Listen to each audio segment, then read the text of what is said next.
Hello, ladies and gentlemen. Thank you very much for joining me on this live podcast on a very interesting subject. It's hopefully a big eye opener.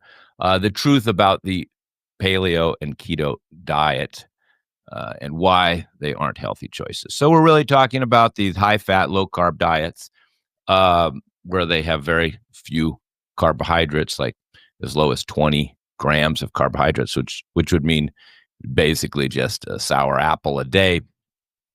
Now, of course, these diets didn't just show up recently. There was the Atkins diet, and even prior to that, a lot of weightlifters were doing, high fat, high protein diets to stay thin and to build muscle. So I'm quite familiar with them.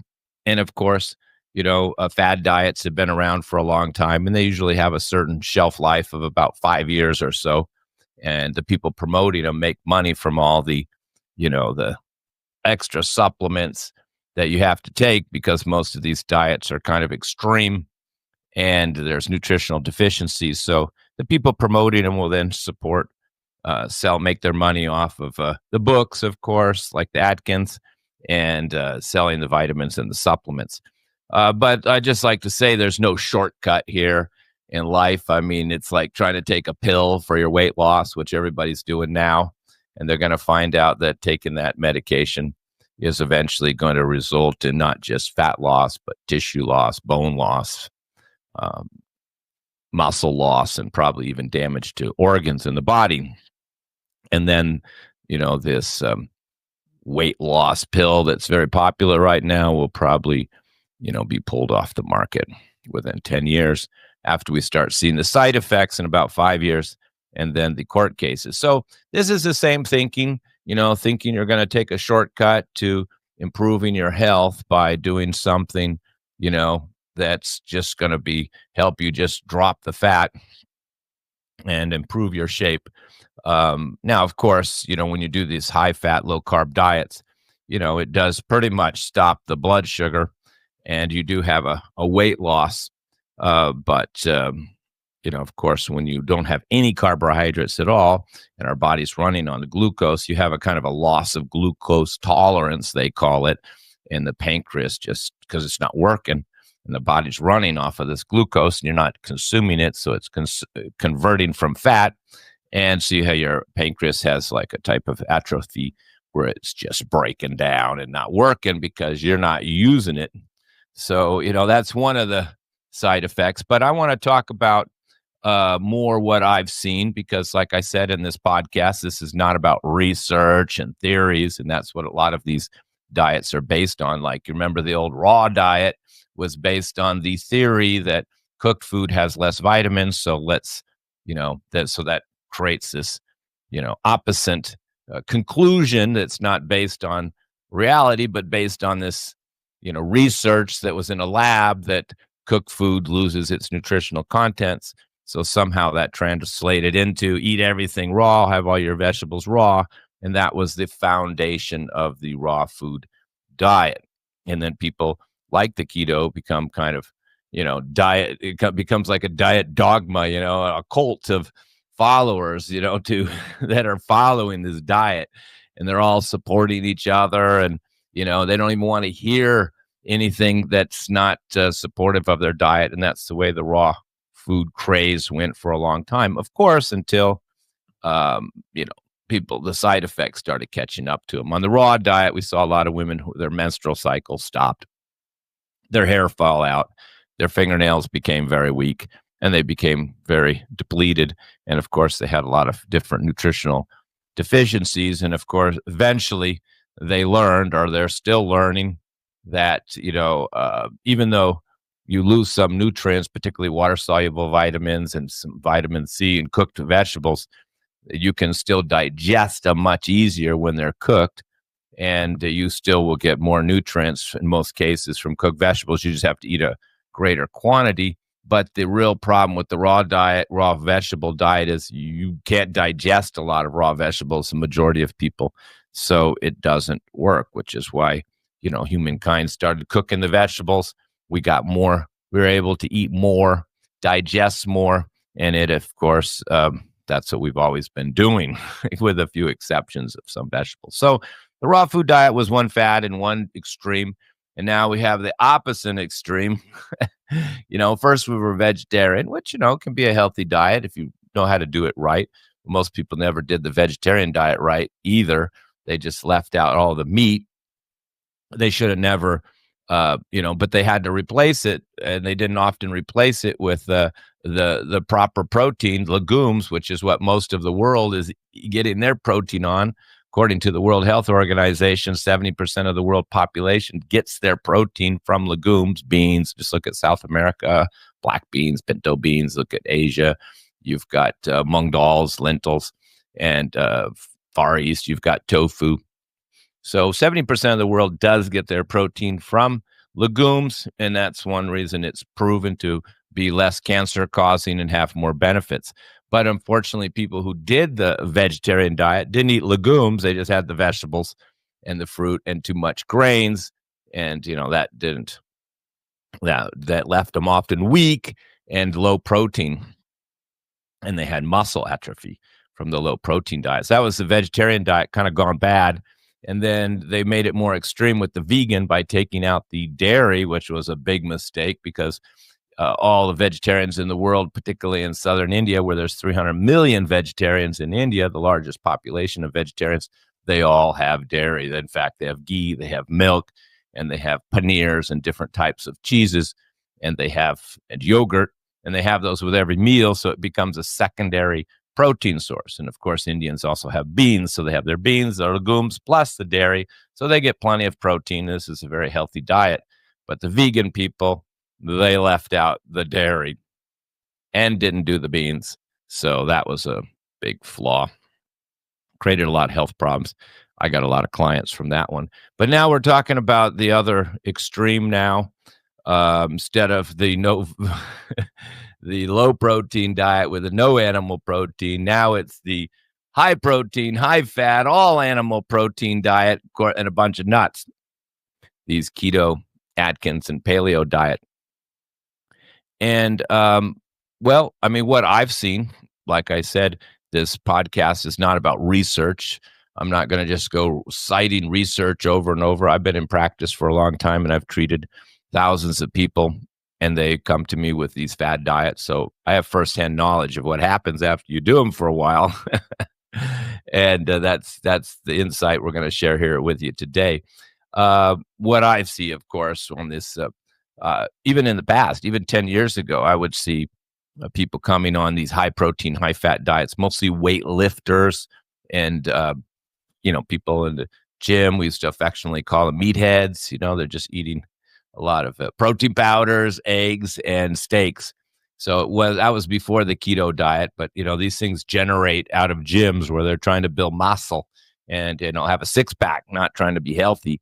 And then I used to get these like 10 years ago or even earlier.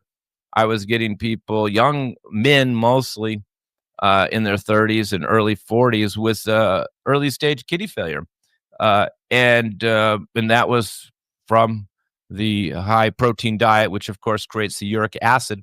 And a lot of these people would also have inflammatory joint conditions, and gout, which of course we know comes from the meat and protein. In the old days, they used to call gout the king's disease, and because they didn't know why the kings were all getting it, but the peasants weren't getting it. In the Victorian age, the kings were all obese because they were eating all this meat, and then they would get gout. And the peasants, their own laborers, were not be obese, not getting gout, and outliving the kings.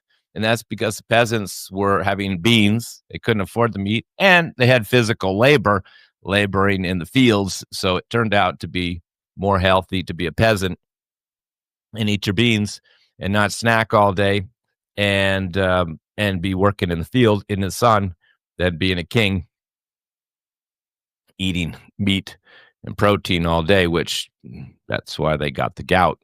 So we still have this problem today with meat eaters. We get them from the South.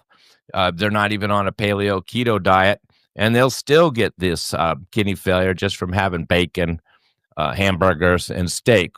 That can be kind of a Southern diet to some degree, this high fat animal protein diet. And we get people all the time on these diets that have gout, pain on the top of the toes. But it doesn't just have to be on the top of the toes. I mean, gouty arthritis could be all over the body. It's an inflammatory condition coming from the toxins from all this high protein.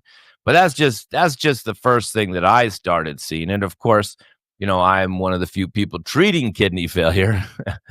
I haven't found anybody else in North America reversing kidney failure yet.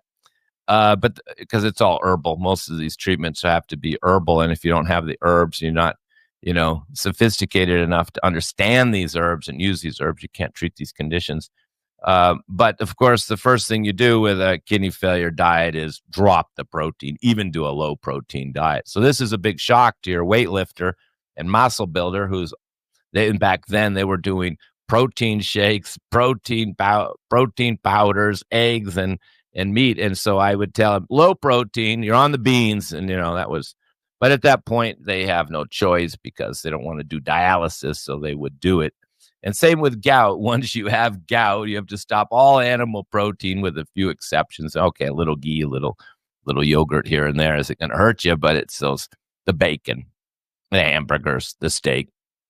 They get you, even if you were just having leaner meat like venison or rabbit or even white chicken, you probably have been okay. But some cultures, they really like the red meat. We do get a lot of Germans. I even get Germans all the way from Germany with gout and kidney failure, and they don't even know about the keto diet. They're just eating a high protein, high fat diet, low carbs. And they're just not eating a lot of vegetables and fruit. And, it's crazy to leave out a whole food group. I mean, that's your first problem when you look at a diet. The first way that this is not a healthy diet, it's another fad, is they're leaving out whole food groups. And that's never a good idea. I mean, it's all about balance. And in Ayurveda, some people could have more protein, some people could have less protein. An overweight, heavy, clogged up person with fatty liver and congestion shouldn't have much animal protein, while a thin young woman who's menstruating, losing blood, should be eating animal protein. So you can't say, I'm not saying that animal protein is bad. What I'm talking about is this extreme diet where you're leaving out fruits and vegetables, entire food group. Now, of course, there are some paleo diets or carnivore diets or diets that are no longer so extreme, and they're starting to call them low carb diets and doing a little bit more vegetables. So they're already backing off a little bit, but you want these vegetables. I mean, all of the anti-cancer, qualities are in the vegetables. Now, we don't really need veggies to live in a sense. We need the fat, we need the protein, we need carbohydrates, and we need fiber. These are the essential macronutrients if you go to study nutritional sciences. But all the vitamins and minerals are all in the fruits and the vegetables. And all the anti-cancer and health benefits for longevity are in the fruits and vegetables. In fact, if you have cancer, we know the cruciferous family is the most helpful in this case, particularly for tumor type of cancers.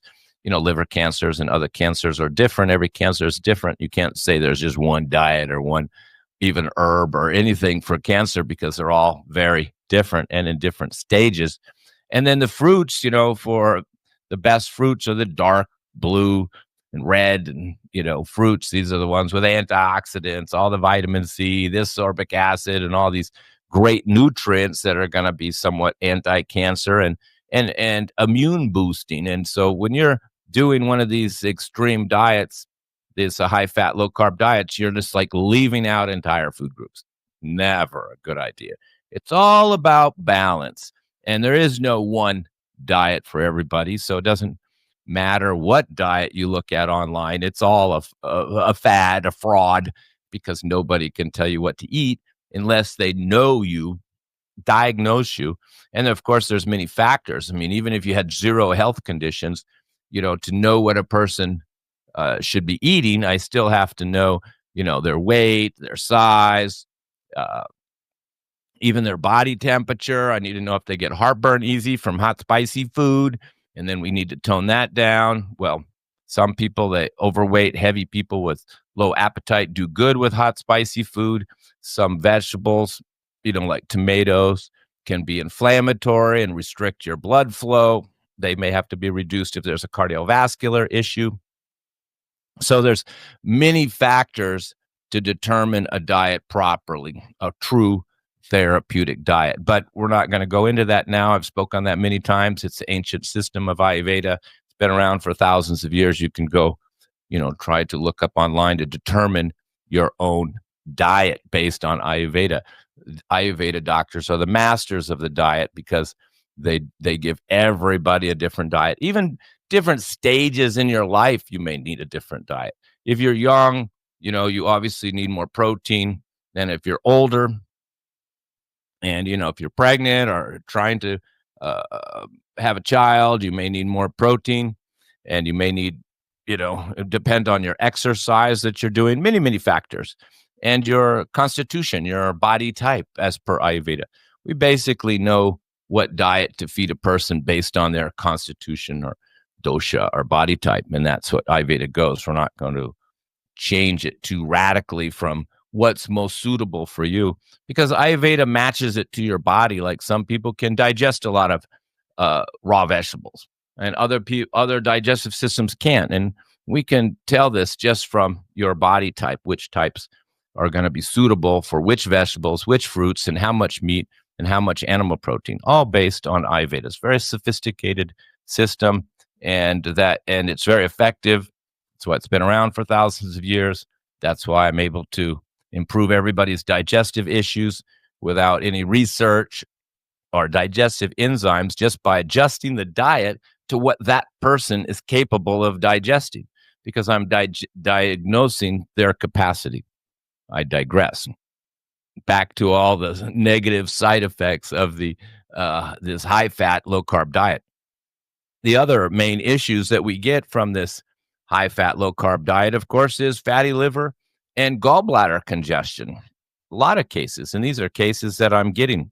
And then you get inflammation in the colon and constipation and diarrhea. A lot of them getting constipated and diarrhea. The diarrhea is from the inflammation, and sometimes they do this MCT oil, which is also a bad idea. It's very hard to digest. A lot of people get abdominal pain from it. I have to tell them to stop it immediately. So they get colon problems.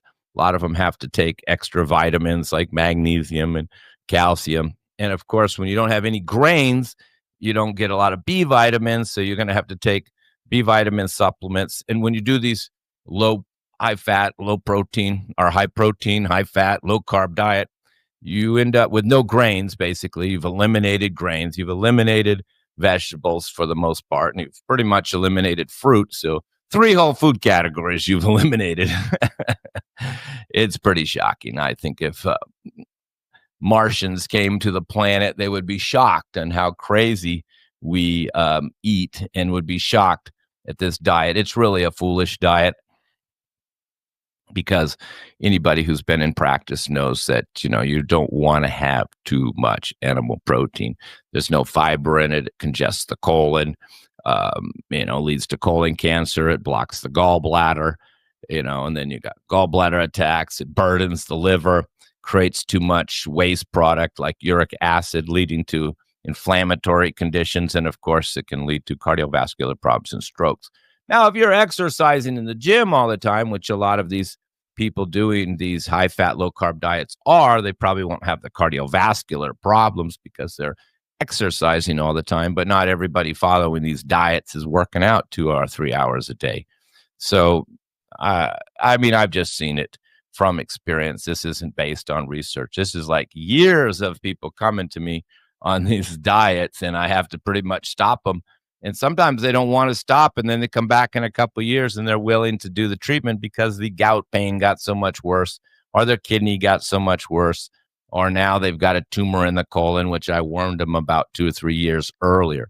Once you have a tumor in the body, particularly in the colon, you got to stop all animal protein and increase the fiber. And what has the fiber? That's the beans and the legumes. See, the beans and the legumes are high in fiber, low in fat.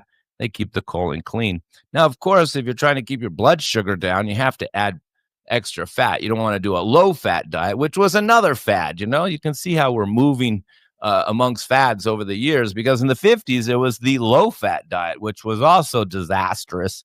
It created dementia, neurological problems, and lower white brain matter in the brain, and then the brain didn't work, and then they had memory problems, they had bone building problems, all from the low fat diet. That was a complete disaster, but we've moved past that, and now we're into the high fat diet. So everything should be moderation. I mean, somewhere in the moderation. You can't just eat fruits all day long like Steve Jobs did, and then he got pancreatic cancer from straining out his pancreas.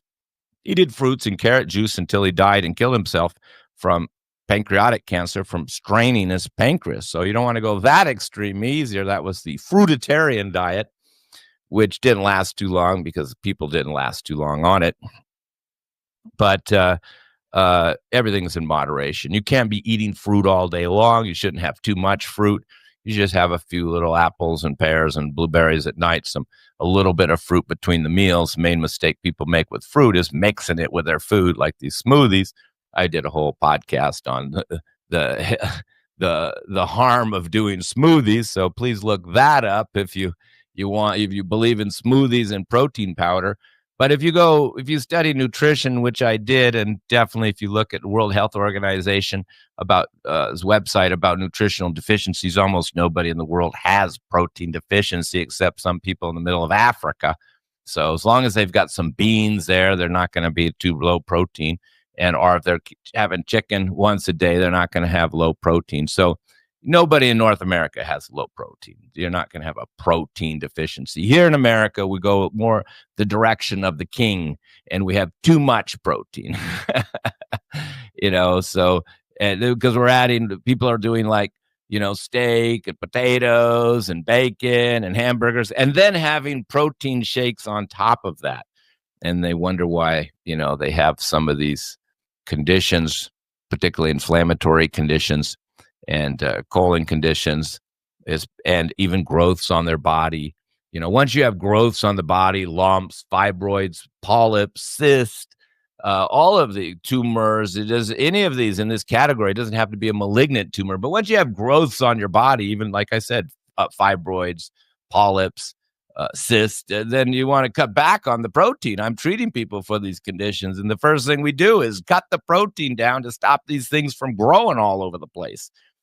Protein, is needed for every cell, so your body's growing from this protein. But I mean, when you're a child, you can eat a lot of protein, your body's growing, but when you get older, you're just gonna start growing lumps and tumors and cysts and fibroids and excess body weight, unless you're working out pretty hard in the gym and running on a treadmill to keep channel that protein into muscle, which is why athletes and people and the weightlifters love the protein, but they're channeling all that protein into building muscle. But if you're not working out in the gym, you're going to end up with a giant tumor. Women end up with fibroids. I see women have been going to the gym for 10, 15 years doing protein shakes, and then they have uterine fibroids all over their uterus.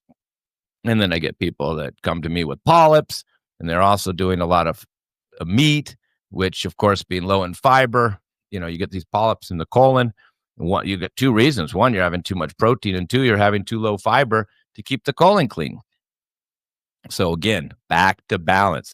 And if we talk about grains, we shouldn't be like eliminating all grains. People think all grains are bad. Of course, rice and wheat, they're kind of building grains.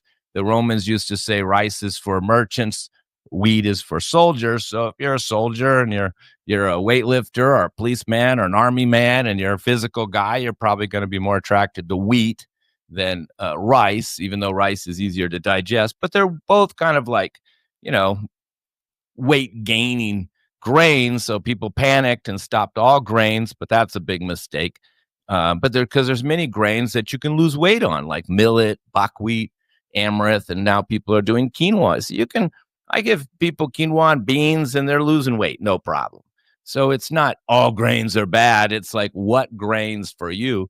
But if you're a thin person, you're only 110 pounds and you feel weak, then you should be eating more protein. You should be having more wheat. it depends on the individual. If you're overweight and you're kapha, then you can't be having bread and eating hamburgers and having a high protein diet with a lot of grains. You can have other grains like millet and quinoa is popular. That will work because in the grains is all the B vitamins. And I've seen people that did these grain-free diets and they started talking to me about anxiety and not sleeping.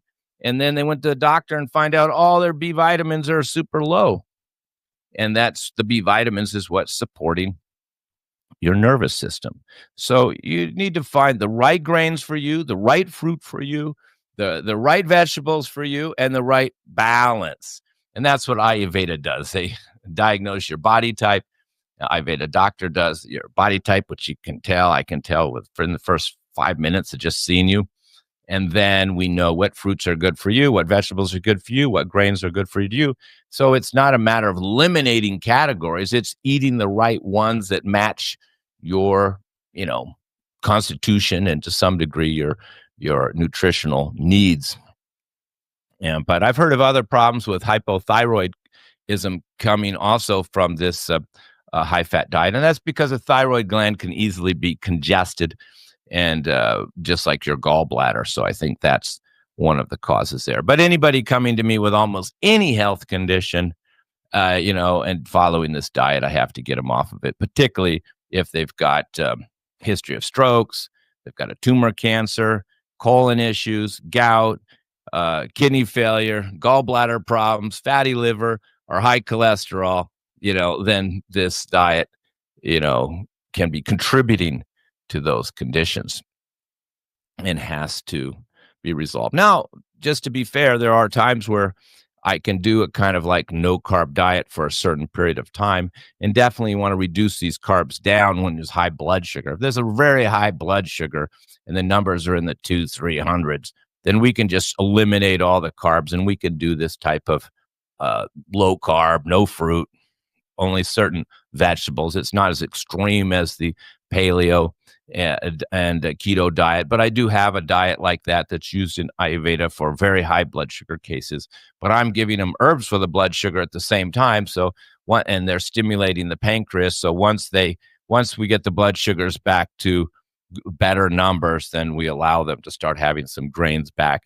And then, of course, there's certain conditions like epilepsy where we do have a similar type of diet that's used for a short period of time. So even something that's not healthy, like this diet, has some therapeutic cases for certain periods of time for certain people. So nothing is so simple as being good or bad. I mean, a bad diet could be good for a short time, and what people often think is a good diet could be completely the wrong diet for them. So it's never so black and white, and that's, of course, why I help people to find the right diet, and they're very grateful once they finally have learned the right diet for themselves. And sometimes people ask me, do you eat that? And I go, no, I don't eat that. If I start telling you what I'm eating, I'm just a narcissist like the people online telling everybody what to eat. I said, I don't eat like that. I'm not the postmenopausal woman with hot flashes, degenerative bones, and anxiety and insomnia and constipation. That's you. The diet is for you. I'm giving the diet for that individual. And once those conditions get better, we can change the diet too. Just like with the kidney failure, the diet's very strict, but once the creatine and the EGFR numbers get better and their kidneys are not failing, they can change the diet. But you need the herbs to reverse those conditions. Okay, well, I hope that helped you. Hope that helped you just stay away from all fad diets and all diets online and try to listen to your body more. And if you're getting gas and bloating from foods, that's your body telling you don't eat it. If you feel intestinal discomfort, that's your body telling you I couldn't digest it. So, don't get convinced from just watching people regurgitate research online, because this research is, like all science, it's going to be proven wrong by the next scientist who's a little smarter 5 years down the road. And these experiments and these research, they're done on rats, they're done in labs, there's all kinds of flaws with them, and they often don't translate into reality once people start doing them. So again, moderation, follow the golden rules of eating, with proper food combining, not snacking, not grazing, and, not too much protein. And, not a lot of and not a lot of processed foods, of course, without saying that's unhealthy. And I think that's why we went to this extreme, because everybody was doing too much processed foods, processed grains, and high carbs. So then they just swung the other direction, which just seems to be human nature, to now do an extreme the other direction of low carbs. This is just the way people are, but these are un very unhealthy diet, probably one of the most unhealthy, dangerous diets that you see. And if you go on YouTube and you type, health risks of keto diets, you can see many doctors talking about the dangers to your long-term longevity by being on this diet. And in fact, some emergency rescue teams, are trained to even ask the people who pass out, were you on an extreme diet like the keto diet? Because they do get people who pass out in this state of ketosis. So they've learned to ask people if you're on one of these extreme diets. So doctors and me, we get along 100% on this subject, that this is a very unhealthy, and I would have to say, foolish diet. So I hope that woke you up to the reality and help you understand that just researching and online and looking up YouTube videos and listening to chiropractors talk about nutrition and keto diet, when they're just researching other people online, everybody's regurgitating the same old information. It's like the blind leading the blind. Just stay away from that. Listen to your body, find a professional, find an Ayurveda doctor. And of course, feel free to consult with me if you want to know once and for all what foods are best for you in the summer, the winter, the spring. It even changes by the season. And I will straighten you out in 30 minutes, and you'll be very glad you finally learned what to eat, and you don't have to keep looking online and be confused for the rest of your life. Then we could get on to treating your health issues instead of, keep changing diets. I have people that have tried 5, 6 diets before they came to me, and they're very happy with the food that I give them because that's what their body wants. All right. Thank you very much. I hope I made my point. I wish you all the best of health and happiness. And I'm sorry if I offended some of you keto and paleo people. It was tough love for your own good. Thank you very much. God bless you all.